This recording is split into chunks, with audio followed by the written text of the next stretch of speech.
Hello and welcome back to part 8 of our detailed all achievement tutorial. So this time we will go and kill Elemer the Briar, and pretty much we'll probably do everything up to Mohg the Omen.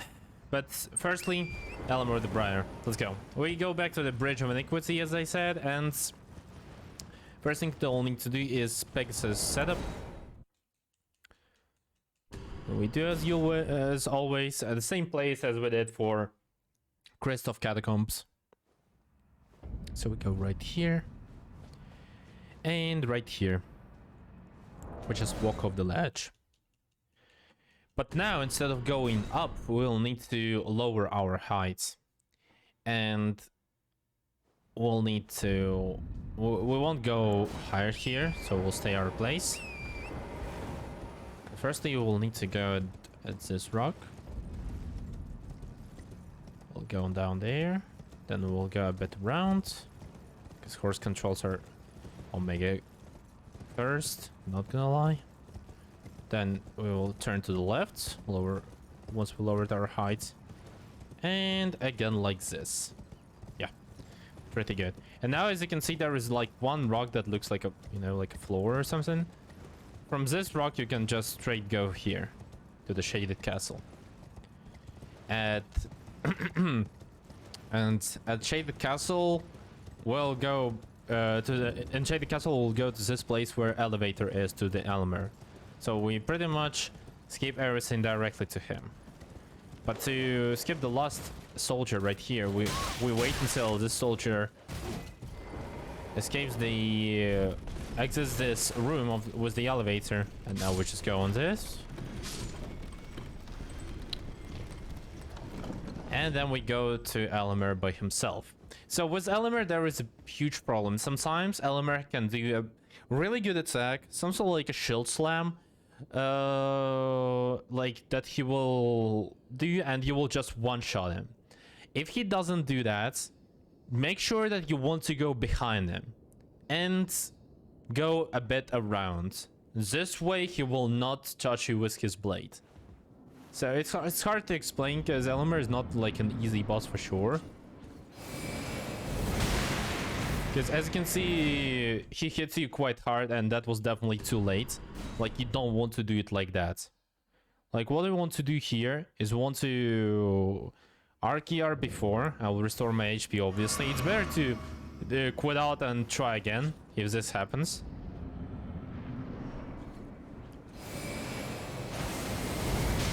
That's fine. Now we go like this approximately. We go a bit around, and as you can see, absolutely no problems with Elemer. But only if you position yourself properly. If he does a shield slam, you will definitely have no problems, and I don't even need to show this. So on this segment, we will finally embrace new skip in this run. That is something like Moveswap. I don't know how it's called yet, but let's call it Moveswap. So pretty much how it works. That was the only reason why we were sorting our inventory with an order of acquisition. So Sword Knight in Flame will be next to the Devourer's Scepter. And that's the only reason why we took Hand of Malenia. So let me just show you real quick how it works, but before that we'll need to go up to Wardad Catacombs, which are located right here and really like well hidden, as you can see. So we go here and open a door. Now we can obviously quit out because we don't have Pegasus, so we don't need to watch this animation. But firstly, let me show how it looks like, and that's pretty much why I have a controller, so you can see that as well. So what you want to have is you want to have Sword Knight in Flame in your left hand, and you want to have Hand of Malenia in your right hand. You want to two-hand Sword Knight in Flame, and once you are one with your Sword Knight in Flame, you want to press L2 during that, so game will store L2. But during storing L2, you want to change your weapon from Sword Knight in Flame to Devourer's Scepter. And that will allow you to levitate for a while. So look how it looks like. Hold up. It's actually not as easy, but sometimes I can fail it. That's how it works. And obviously you can extend it for a certain amount of time if you press L2, L2, L2. Like pretty much till the end. So how we perform it here? You definitely want to pick this bonfire. Because I would say in this dungeon there is the hardest boss of the run. For sure. And pretty much the worst boss of this run, sadly. Because I don't know a single person who likes this boss, but whatever. Firstly, about Moveswap. Now we go here. And that's how it works. And that's how we skip all the catacombs. Right straight to the contraption. So we don't need to run through them. Pretty convenient. But catacombs are convenient, but not the boss here. So let me infinite consumables, hold up. Infinite consumables are here. Let me do this. So problem with this boss is that this boss hits hard, and you definitely don't want to take Marcus Sword Seal for this boss. You don't attack him that much. Your damage is absolutely fine, but problem is attacking this boss and its attacks as well. So what you want to do is you want to RKR, traverse the mist, and you want to immediately beam it, no matter what it does. Like, this attack is absolutely fine. If he does that attack, try to go close. RKR and go closer. And after that, just finish it. Because it will explode, and if it explodes, you will be in a really bad situation. And now you just go to Snow Valley Overlook. Maybe it looked easy, but it's actually not, because you could see the damage that this guy dealt. It's really, really painful. But now you definitely want to switch to Marcus Sword Seal, because next boss will need you to have a better damage with fire. Next boss is Commander O'Neill, but before going to Commander O'Neill, you need to go to Castle Sol right here. And usually you will go to Castle Sol from there, but in order to do that from here, you can jump on a tree right in front of us. I'm trying to aim with my compass, as you can see, is a dot on a compass. On this tree you will need to jump, so some sort like this, I guess. No, not like this. It's a quite bad jump. It's really, really wanky. It's definitely... It's maybe not the worst jump, but it's really bad. But there is a good side of it. You don't waste too much time on one try here.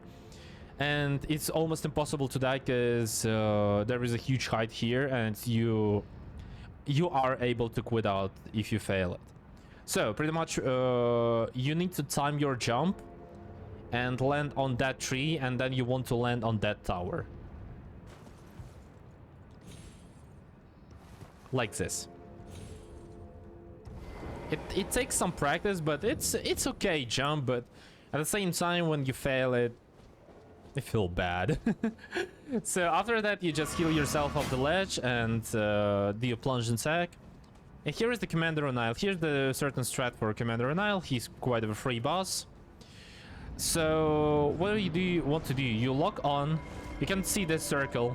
Arkia right here, and I actually failed it entirely. Hold up, chill.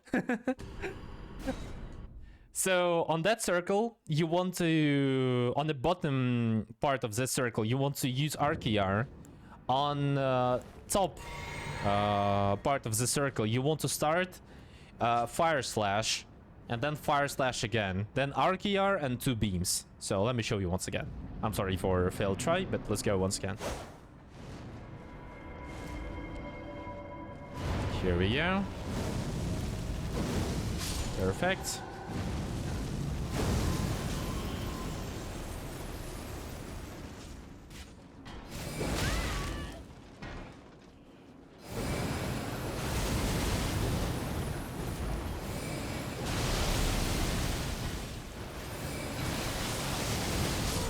So something like that.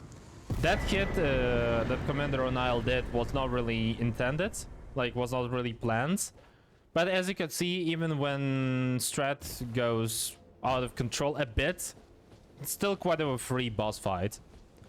So no problems entirely with Commander on Isle. And after that you go to Eclipse Shotel and pick it up. Here is the one feature about Eclipse Shotel right now. Not official, but right now, officially to get achievement with legendary armaments, you don't need to pick up Eclipse Shotel to get this achievement. It's really weird how it works, but before that, even for example, to get Magma Worm Makar achievement, you could kill any Magma Worm. So kind of same here. Like for legendary armaments, right now you don't need to pick up the Shotel. I don't know how it will be later with new updates and such. But right now you don't need to. I pick it up in my runs because I don't know when will it be fixed. And I don't want to have a fake golden later. But that's how it is right now. Eclipse Shotel is not needed, but I would recommend you to pick it up. Just to let you know. So, after Eclipse Shotel, we go to Prince of Death's Throne. And it's time to get some hugs from Fia. So, hugs from Fia is cool of course, but we need to firstly rest here. And then we want to level up our intelligence. Let's just go to Fia real quick and talk to her. Oh, come on, please, game. I knew you. What is it to deny like the dog? You, I am the gay cool. Just skip all her dialogues, but say no. I want to be held.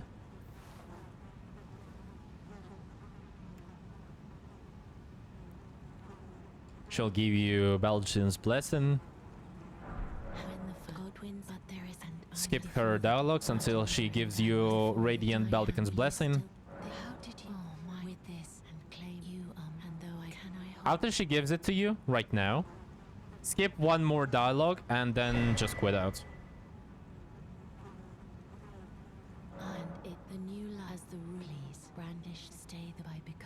So we quit out right now.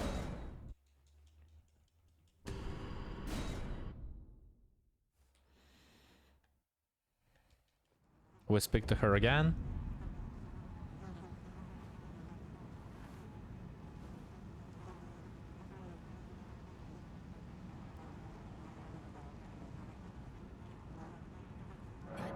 I choose and I will be willing. What great. And we quit out again. So now Fia's ready, and we are ready also to fight Fortissax. Fortissax is not a hard fight.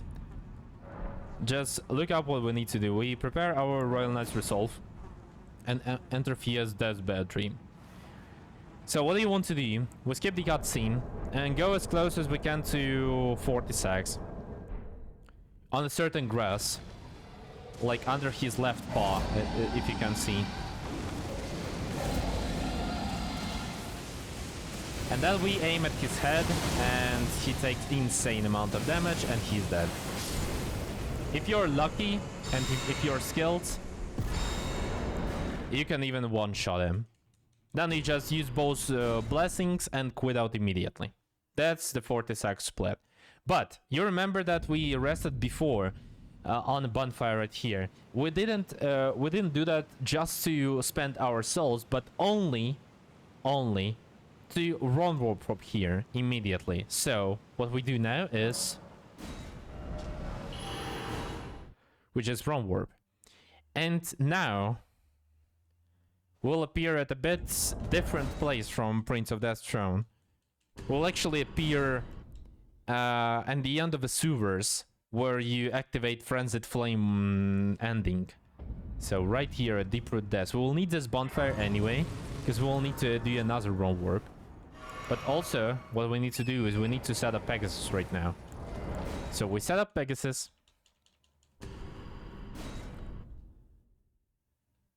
And now we'll need to walk off the ledge right here. Right here at this pointy rock. Perfect. Quit out. Go back to the game.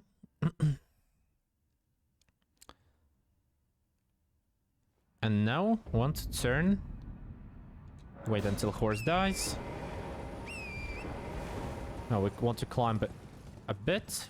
Then we want to climb a bit more, and don't do like I did right now. So I will just activate fake Pegasus with practice tool right now, so just to show you. So you want to climb here, and I didn't do that because of cool horse control, sadly. But you want to climb up right here, and then up, like this. Something like that. Then you want to do this again, destroy the illusionary wall, go naked.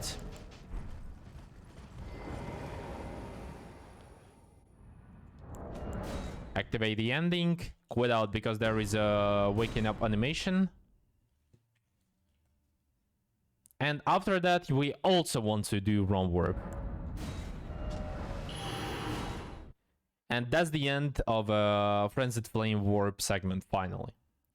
So we do 2 Run Warps in a row right here.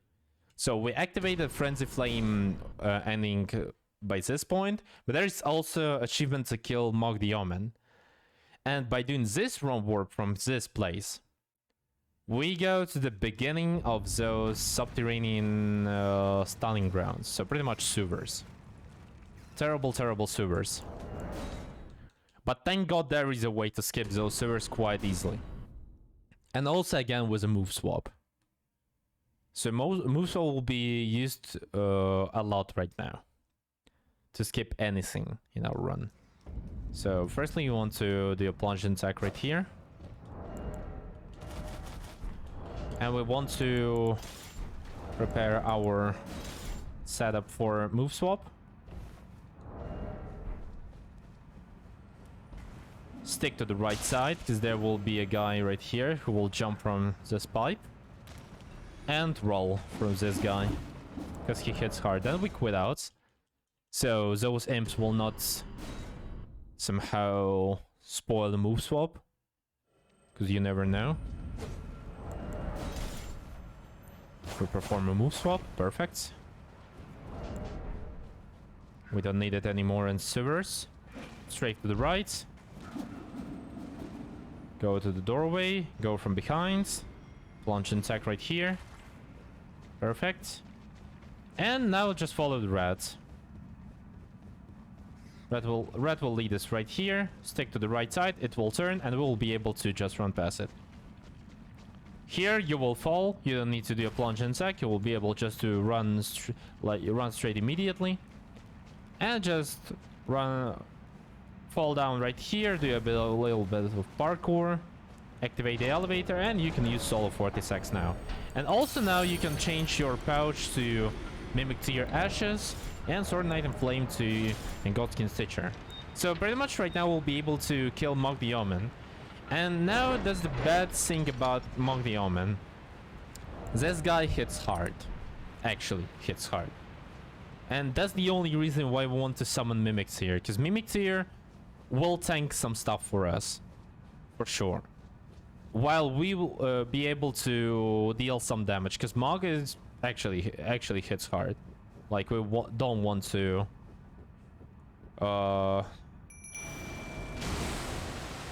have any relationship with this guy.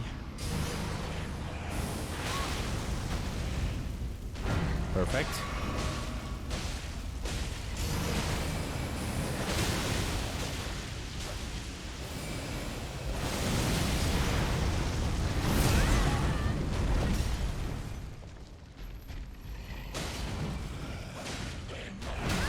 Oh, come on, please. Sir. And that's the only reason why pretty much you want to have Mimic Tear as your tank all the time. Because as you can see, this cool guy can hit you quite hard. But at the same time, you also hit quite hard. Now we go back to the Dragon Temple. Mohg split is done. And time for Maliketh. And why do we go immediately for Maliketh? Because for Lord's Talisman, if you don't kill Maliketh firstly, that will be an invader. So you want to go firstly for Maliketh, and then only for Lord's Talisman. Only in this order.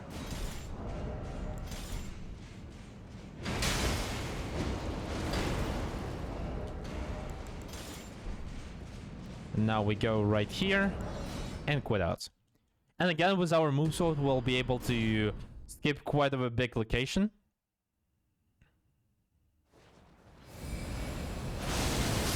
So we go right here. And that was a bit too early. And I didn't press twice, sadly. But you want to kill this knight only because this knight will be able to kill you once you're trying to do Moveswap easily. So make sure to kill him before. So that's pretty much how it works Moveswap on a full length, on a full distance. Because that's the longest one right here, to skip all this section under us. Now we discard this Grace and restore our HP and FP.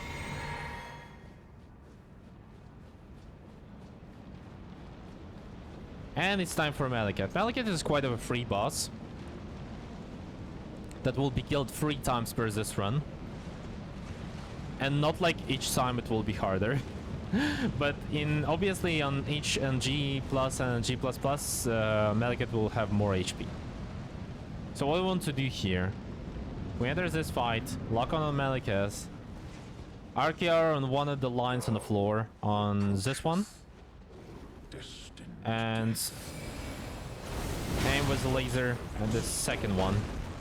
Now we go back a bit, shoot him again, RKR, go back a bit, he does a slash, after that slash we go on the rim and he dies. Now prepare again your Moveswap setup. And quit out once Maliketh is dead. Once Mali is dead, we need to pick Leyndell Capital of Ash Bonfire.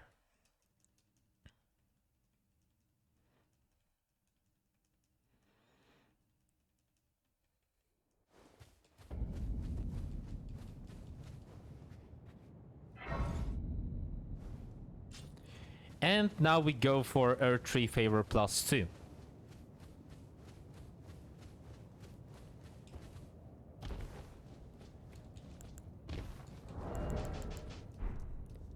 And to obtain Erdtree Favor +2, we'll need to jump on this fence right here.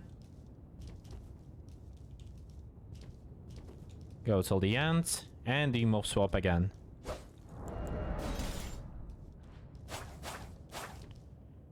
Jump over this, and jump right here. Oh, and that's bad. If you somehow slide there down, just quit out immediately or you will die. You need to land right here on this platform. Otherwise you're dead or your game will crash. Sorry. We'll go back real quick.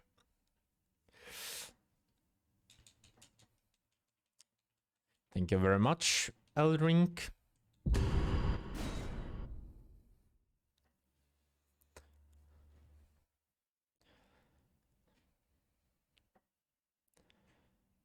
Here we go. So you want to jump right here and you don't want to slide down. And right here. Perfect. That's how it is. So now we... Oh yeah, and each time you game crashes or you just restart your game by yourself, you need to choose the sorting method again. So as you can see right now, it's not the one we chosen. We need order of acquisition in order to use Moveswap correctly. Because we need to switch Sword Knight and Flame to Devour Receptor real quick. So what do we need to do right now? Our next segment after All Lord's Talisman is Placidusax. All Lord's Talisman is fine, we just go for it and it's all. But for Placidusax there is a really important stuff. We don't want to have too much damage, or Placidusax will start immediately flying away, and not only Placidusax will kill us, but also it will not be one cycle. Once you reach that chest, just quit out. Pick up Talisman, go outside.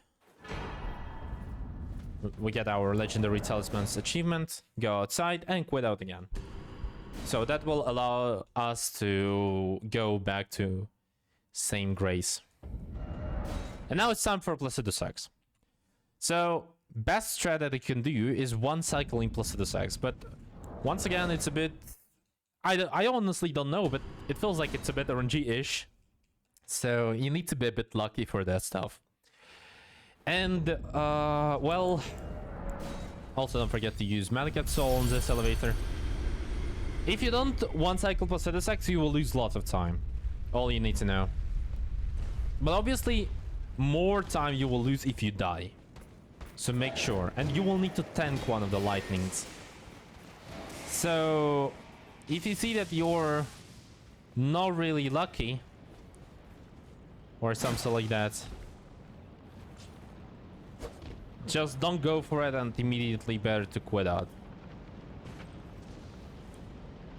I will turn no deaths here just in case of bad Placidusax RNG. But we'll see how it goes. Because this way, all the way down, you will need to do again. There is no Stake of Marika or no Grace closer than this one. So what do you want to do with Placidusax? Here's Placidusax. Remember, with 44 Vigor, without any extra items like Dragon Crest, Great Shield Talisman, or Erdtree Favor +2, and with Samurai Armor, you're able to survive 2 lightnings of Placidusax, and 1 lightning will need to tank anyway. So 39 Vigor is a bit risky, but let's go. You can level up more, it's not prohibited, of course. So what do we do? Placidusax wakes up. After his first lightning, we want to refill our stamina a bit. Once we go closer, once this line on the floor, we shoot him once. Then we shoot him second time, roll from this one.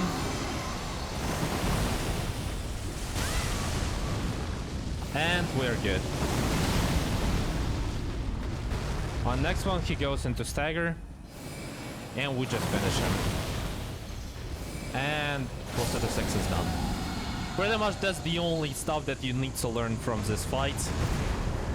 And not like you want to learn the fight by itself, but that's the strat you want to have on speedrun. If you don't have the strat, you're a bit fucked. But yeah, that's the end of this part. I guess it was pretty cool part. I didn't expect to also add Maliketh and Placidusax to that. But yeah, that was quite good. And next time we will go to Temple Quarters. So see you on the next part, ladies and gentlemen, and good luck.